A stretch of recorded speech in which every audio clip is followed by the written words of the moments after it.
부모님을 요양원에 모실 때 자녀의 마음은 무겁고 막막합니다. 혹시 내가 안 보는 곳에서 제대로 돌봄을 못 받으시진 않을까 하는 불안감이 가장 크실 거예요. 그래서 보통 깨끗한 인테리어나 집에서 가까운 곳 위주로 알아보시곤 합니다. 내 눈에 좋아 보여야 부모님께도 좋을 거라 믿고 싶기 때문입니다. 하지만 눈에 보이는 곳이 부모님의 행복한 요양생활까지 보장할까요? 5년 동안 요양원을 운영하며 지켜본 결과 진짜 좋은 곳은 시설이 아닌 전혀 다른 이것에 달려 있었습니다. 이걸 모르면 반드시 후회하게 됩니다. 그래서 준비했습니다. 5년차 요양원장이 현장에서 직접 확인한 입소 전 필수로 알아야 할 4가지 공개입니다.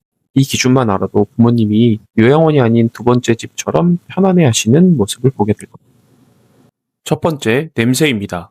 우리가 요양원을 상담하러 들어가면 어떤 냄새가 나나요? 대부분은 좋은 냄새나 아무 냄새가 안 날 거예요. 하지만 진짜 요양원의 냄새는 로비와 사무실에서 나는 냄새가 아니라 어르신들께서 직접 생활하시는 생활실이나 화장실에서 확인할 수 있습니다. 화장실 근처나 생활실 근처만 슬쩍 지나가 보면 인력이 부족해 기저귀 케어가 안 돼서 나는 냄새가 난다거나 청소가 제대로 되지 않아 냄새가 날 수도 있습니다. 진짜 요양원의 실력은 현관이 아니라 구석진 방에서 납니다. 그러니 요양원 상담을 가시는 경우 꼭 생활관이나 화장실의 냄새를 체크해 보셔야 합니다. 두 번째, 직원의 장기 근속 여부입니다. 비싸다고 무조건 예쁜 게 아니듯 시설이 화려함보다 중요한 건 그 안에서 일하는 사람입니다. 일하시는 선생님들이 자주 바뀌는 곳은 무조건 피하셔야 합니다. 치매 어르신들은 작은 환경 변화에도 극도로 예민합니다. 담당자가 한 달에 한 번씩 바뀐다? 우리 부모님의 식성, 수면 패턴, 돌봄 상황에서의 대처 방법 등은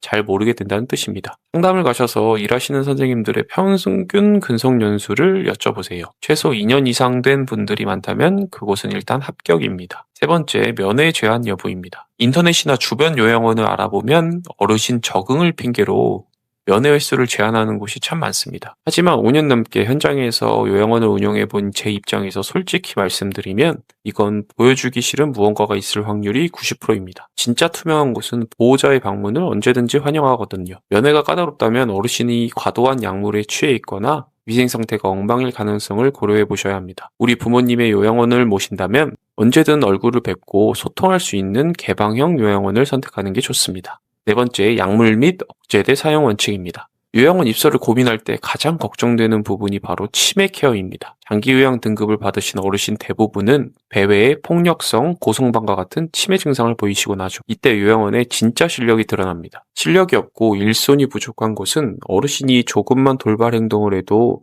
바로 정신과 약물부터 늘리거나 억제대 사용을 권합니다. 그래야 일하는 사람이 편하기 때문입니다. 예를 들어 볼까요? 밤에 어르신이 집에 가야 한다고 배회하신다고 하면 어떻게 대처할까요? 대체로 요양원들은 어르신의 행동을 치매로 인한 문제로만 보고 시설의 안전과 관리의 편의를 위해 의학적인 방법에만 의존하는 경우입니다.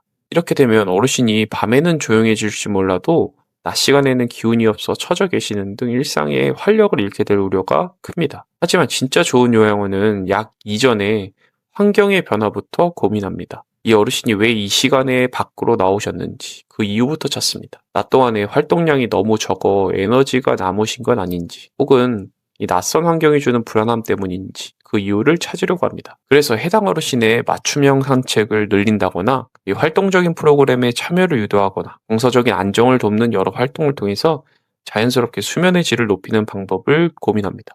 상담을 가신다면 반드시 이렇게 질문해 보세요. 저희 어머니가 밤에 잠을 못 이루시고 이 배회하실 때는 보통 어떤 식으로 도움을 주시나요? 또는 저희 부모님이 가끔 소리를 지르시는데 그럴 때는 어떻게 대처하시나요? 이 질문에 보호자님과 상의해서 투약량을 조절합니다라는 답변이 먼저 나오는지 아니면 어르신이 불안해하시는 원인을 찾기 위해 행동 패턴을 확인해보고 활동량이나 환경 조절을 우선적으로 시도하겠습니다라는 답변이 나오는지 꼭 확인해보세요. 억제대나 의학적인 조절은 정말 최후의 수단이어야지 어르신을 보살피는 가장 쉬운 방법이 돼서는 안 되니까요. 오늘 말씀드린 4가지 다시 한번 정리해 보겠습니다. 첫 번째, 냄새입니다. 로비가 아니라 생활실과 화장실의 청결도를 한번 보셔야 됩니다. 두 번째, 사람입니다. 요양원에서 일하시는 선생님들 상당수가 최소 2년 이상 근속한 곳인지를 확인해 보시면 됩니다. 세 번째, 투명성입니다. 적응을 핑계로 면회를 막는 곳은 일단 거르셔야 됩니다. 네 번째, 대처입니다. 돌발 행동에 약물보다 케어로 답하는 곳을 선택하시면 됩니다. 마지막으로 우리 부모님 대형 요양원이 맞을까요? 구인 공동생활 과정이 맞을까요? 이건 부모님의 성향에 맞추시면 됩니다. 인지 상태가 양호하고 북적이는 대인 관계를 즐기신다면 다양한 프로그램이 있는 대형 시설이 좋습니다. 하지만 중증 치매이거나 예민하셔서 낯선 환경을 극도로 힘들어 하신다면 소수의 어르신들을 가족처럼 밀착해야 하는 구인시설이 훨씬 안정적입니다. 부모님의 요양원 문제 혼자 고민하지 마시고 더 궁금한 점이나 우리 부모님 상태에 맞는 구체적인 상담이 필요하다면 고정 댓글을 첨부해주세요. 여러분의 고민 제가 함께 나누겠습니다. 감사합니다.